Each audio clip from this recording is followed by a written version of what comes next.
this is kind of near and dear to me. This is from The Verge. This is a little bit older article. This is from January 30th. I just now kind of came to my attention. Strangely enough, coincidentally enough, I actually just got a new phone, and I have AT&T. It's kind of interesting to see what's going on with AT&T because AT&T is basically with Time Warner now, so they're involved in this streaming wars very directly.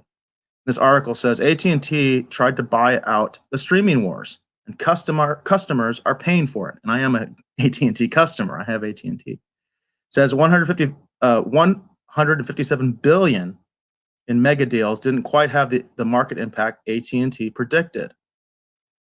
So this is over the past 5 years, AT&T has spent hundreds of billions of dollars preparing for the streaming wars, going on a spree of mergers and acquisitions to build a juggernaut that could stand against companies like Netflix, Apple, and Amazon. But as this week's earnings showed, it's not working quite the way AT&T executives had hoped. The numbers were grim, not just for AT&T, but for conventional cable in general.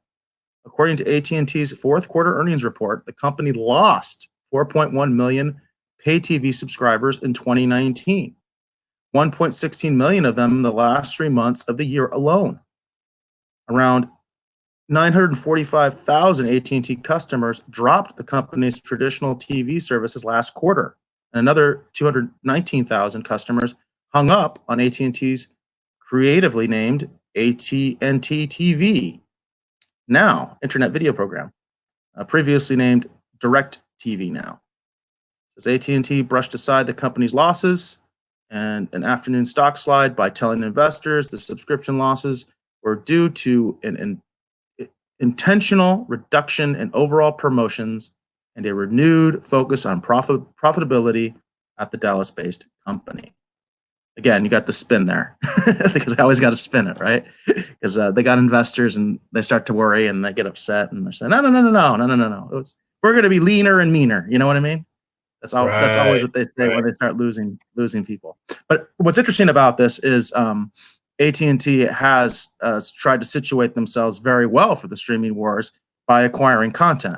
Same way that kind of Disney has been trying to deal with the streaming wars is they went out and bought content. You know, they got Marvel, they got Lucasfilm. Right. AT&T has kind of done the same thing. And of course, we won't really see exactly how this works until HBO. What is it? HBO, not HBO Now. It's HBO. What do they call it? I think it's HBO Max. Yeah, it's HBO Max. So once HBO Max comes out, then we'll really see what's going on here. Incidentally, you know, when I got my new phone, and something interesting was that the DC Universe app comes loaded on the phone because it's an AT&T phone. The DC Universe app comes loaded on the phone. Not that you don't get a free trial. Well, you can do a free trial, but you don't get it for free like they were doing with HBO. Which I'm still not clear if it's still free. On my old phone, I was getting HBO for free. On my new phone, I'm not quite sure how to access it because they've kind of changed the app a couple times, and this new app is different, the one that's on my new phone. But as of yesterday, I was still streaming. I could still stream HBO on my old phone, so I assume that deal still exists for AT&T.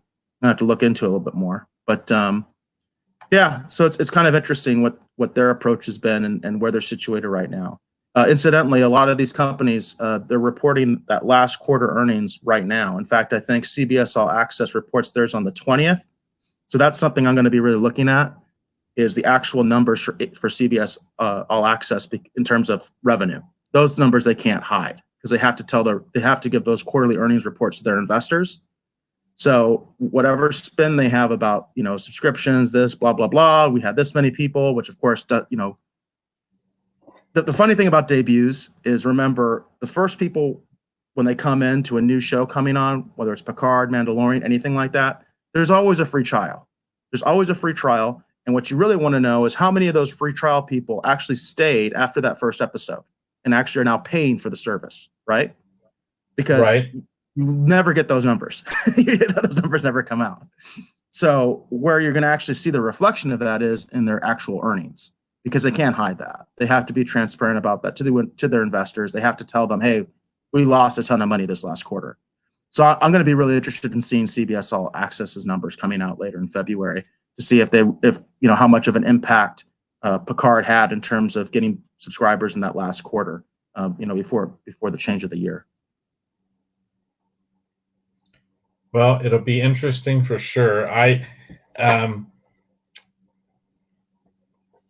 Yeah, we'll see. We'll see what happens. Yeah, I don't have much more to add to it other than that. I think you summed it up pretty well. So it's going to be, as we continue to move forward. For me, despite their amazing debut, still the biggest shock is just the fact that Disney didn't really have. I mean, they have content, like they've got a family audience, demographic, and but as genre entertainment, it does feel like there is a gap or a hole. But all of them have that issue. I mean, even CBS All Access, for an app built so firmly on the shoulders of Star Trek, they didn't have a whole lot, kind of going on, in between the different shows. I think that's the whole point of the short treks, was to kind of buoy that up, in between, the different seasons, whether it's Discovery, Picard, or whatever. Well, my understanding was, that's exactly what it was. But my understanding also was that Netflix was very displeased with the short treks and felt they were like being ripped off, and it's part of why they didn't want Picard internationally, because they felt like the short treks were just a big rip off, and they didn't want anything to do with it. Yeah, and some of the and it's interesting because some of the short trek stuff is really good, and then some of it's just really bad. There was quite a few of them I didn't enjoy, but there was a few that I quite liked. Like Children of Mars was really good. I thought at least it was interesting. The one was Ephraim and Dot or whatever, with the tardigrade, that kind of tied into the classic Star Trek timeline. I thought that one was kind of interesting and fun for what it was.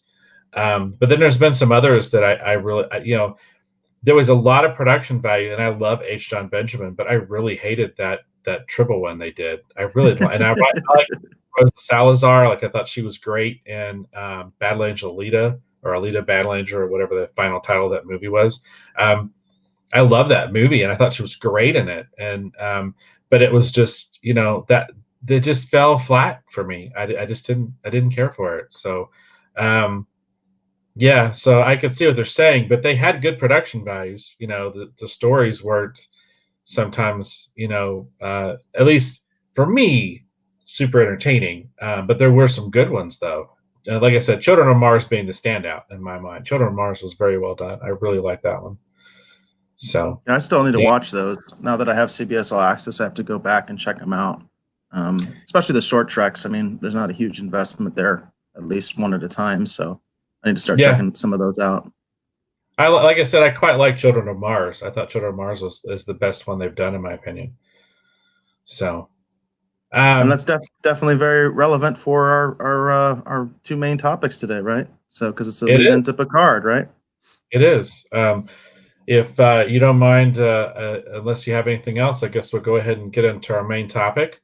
Now, before we get into it, I want to reemphasize this again. So on this episode, we do have some people commenting. I accidentally started a live watch party on Facebook, so there are people commenting. However, no one can see them. That's why I keep going dark on my stream here every once in a while. I'm trying to pay attention to what's happening in the live watch parties that I accidentally created trying to share the show. Good move on my part. But anyhow, if you do comment during the show, I am going to count the comments in the live watch party. You're entered into a drawing to win a original art sketch card. This is original art that was done by me. This is from Superman the Legend. This is an official Cryptozoic release sketch card. This is not a print. This is actual art on the card. So again, please comment during the show. And you'll be entered into a drawing to possibly, actually someone will be winning this sketch card during the show. Those of you that won last week, those will be going out hopefully later this week. And then I want to encourage people too. We do have our survey going on. I'd like to encourage people to check that out. we have a piece of original art available for that. So this is actually the piece of original art.